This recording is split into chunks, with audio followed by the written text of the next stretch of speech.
ফরিদপুর জেলার সদরপুর উপজেলার সদরপুর ইউনিয়নের ২ নং ওয়ার্ডের সাবেক মেম্বার মোহাম্মদ ফরিদ উদ্দিন মাতব্বরের সভাপতিত্বে পশ্চিম শ্যামপুর শওকত খলিফার বাড়ির উঠানের সামনে বৃহস্পতিবার সন্ধ্যায় বাংলাদেশ জাতীয়তাবাদী বিএনপির চেয়ারম্যান ভারপ্রাপ্ত তারেক রহমানের ঘোষিত রাষ্ট্র কাঠামো মেরামতের ৩১ দফা বাস্তবায়ন উপলক্ষে আসন্ন ত্রয়োদশ জাতীয় সংসদ নির্বাচন সামনে রেখে আলোচনা সভা অনুষ্ঠিত হয়েছে। আগামী আসন্ন ত্রয়োদশ জাতীয় সংসদ নির্বাচন সামনে রেখে ফরিদপুর ৪ আসনের বিএনপির ভারপ্রাপ্ত চেয়ারম্যান তারেক রহমানের মনোনীত ও সমর্থিত ধানের শীষের কাণ্ডারি ইদানিং ফরিদপুর ৪ আসনের জনপ্রিয় ব্যক্তিত্ব মজলুম জননেতা অনুষ্ঠানের প্রধান অতিথি হিসেবে উপস্থিত ছিলেন।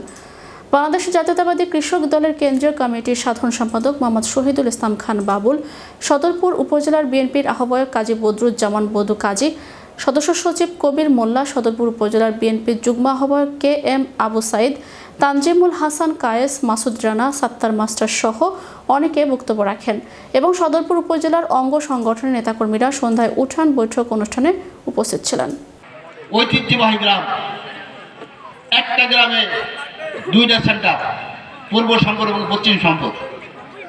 এই সম্পদ থেকে জোয়ার উঠলে ইনশাল্লাহ তার একটা ভালো রেজাল্ট আসে। যে নির্বাচন হতে যাচ্ছে, দীর্ঘ 17 বছর লড়াই সংগ্রামের প্রতীক্ষা, আমরা গণতন্ত্রকে সুসংগঠিত করার লক্ষ্যে আমরা ভালোবাসা দিয়ে আমরা ভালোবাসা অর্জন করব, সমর্থন অর্জন করবো ইনশাল্লাহ।